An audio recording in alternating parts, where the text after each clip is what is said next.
The gymnasium smelled of sweat, rubber mats, and something older, something that clung to the walls like memory.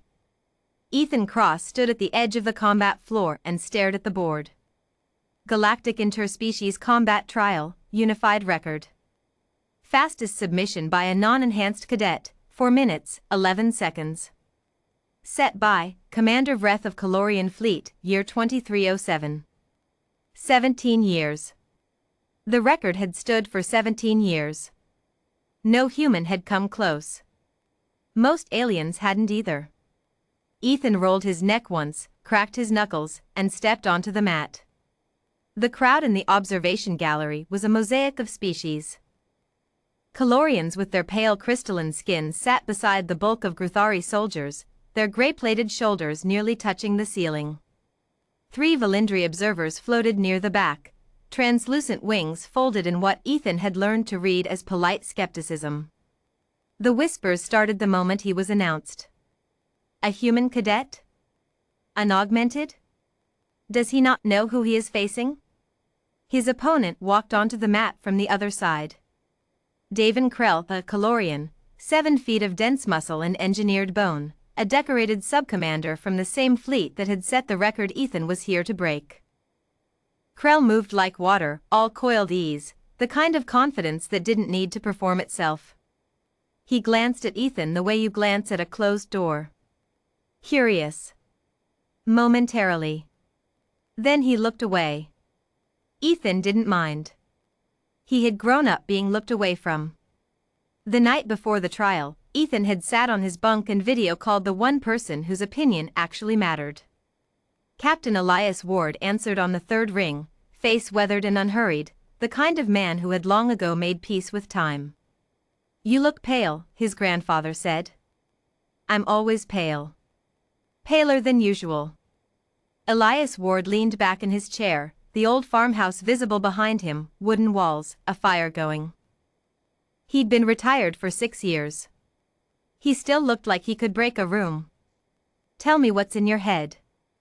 Ethan told him. The opponent's reach advantage. The Calorian skeleton's higher tensile tolerance.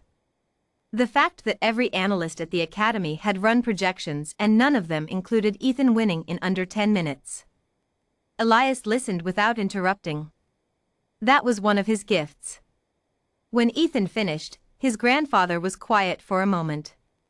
Then he said, "Do you remember when you were 9 and you couldn't get the hold?" Ethan almost smiled. "The crossbody lock. You kept trying to muscle it.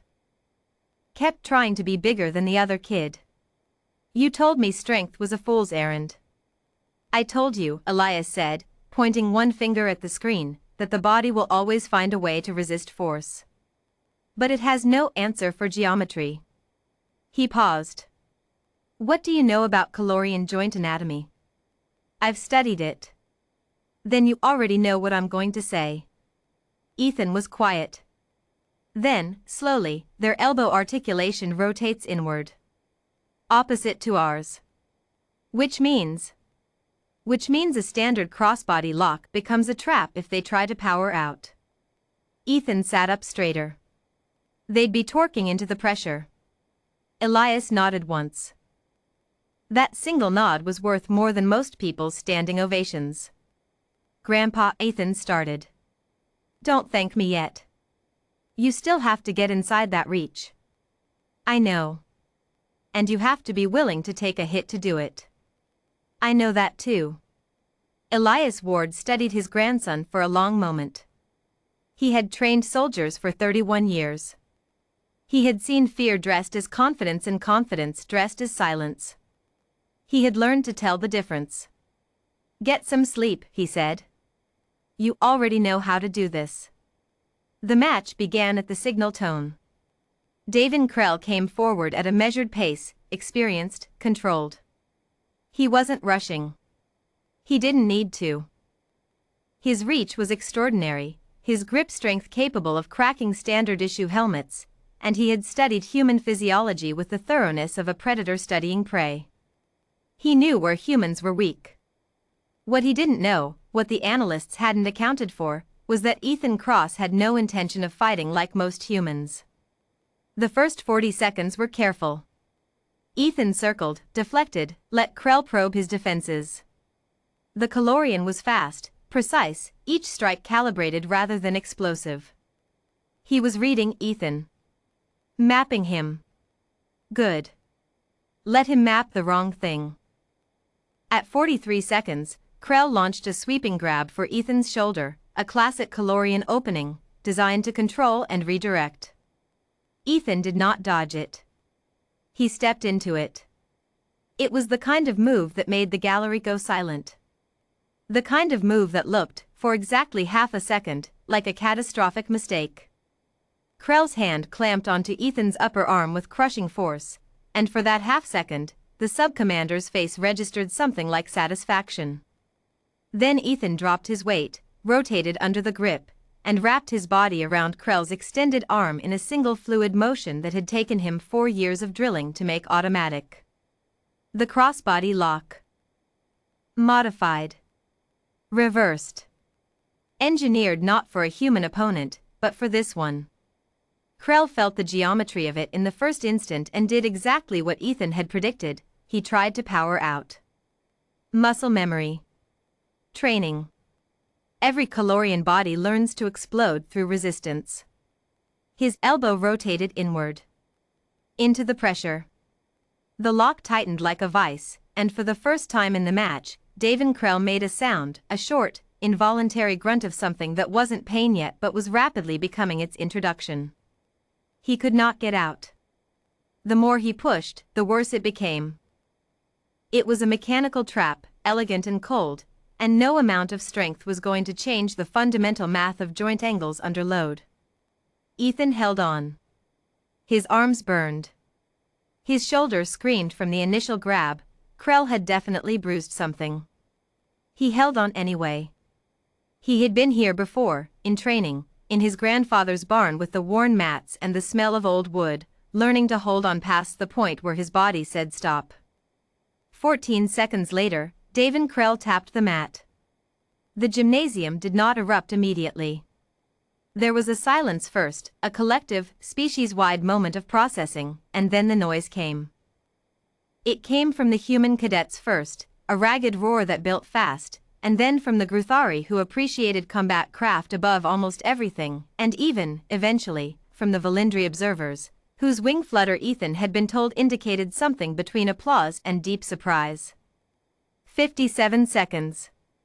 The scoreboard updated. The old record, untouched for 17 years, blinked once and disappeared.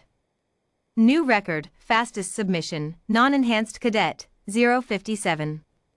Cadet Ethan Cross, Human, Earth Fleet Academy. Davin Krell stood up slowly. He looked at his arm. He looked at Ethan. The sub-commander's expression had shifted into something that, on a Calorian face, took Ethan a moment to identify. Respect.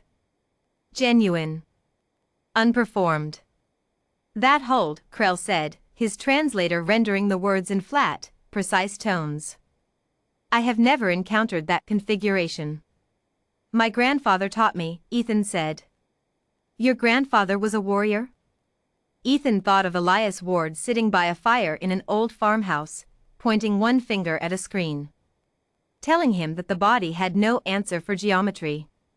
He was a teacher, Ethan said. Best one I ever had. That evening, Ethan made the call. Elias answered on the second ring this time. I heard, his grandfather said, before Ethan could speak. His voice was even, but his eyes were not. 57 seconds. I know. Krell is a decorated subcommander, Grandpa. 7 feet tall. Engineered bones. I know what he is. The hold worked exactly like you said. Elias Ward was quiet for a moment. Outside the farmhouse window, it was getting dark, the last orange light fading over fields that had known this old man's footsteps for decades. He had trained hundreds of soldiers. He had watched many of them go further than he had ever gone. None of them had ever looked quite like this one. Of course it worked, he said finally. Geometry doesn't care how tall you are. Ethan laughed, a real one, the kind that comes out when relief and pride and exhaustion all collapse into the same breath. Get some rest, Elias said. And Ethan? Yeah? His grandfather looked at him through the screen for a long moment. 31 years of teaching soldiers. One grandson who had actually listened. Bring the record home, he said quietly. It belongs here.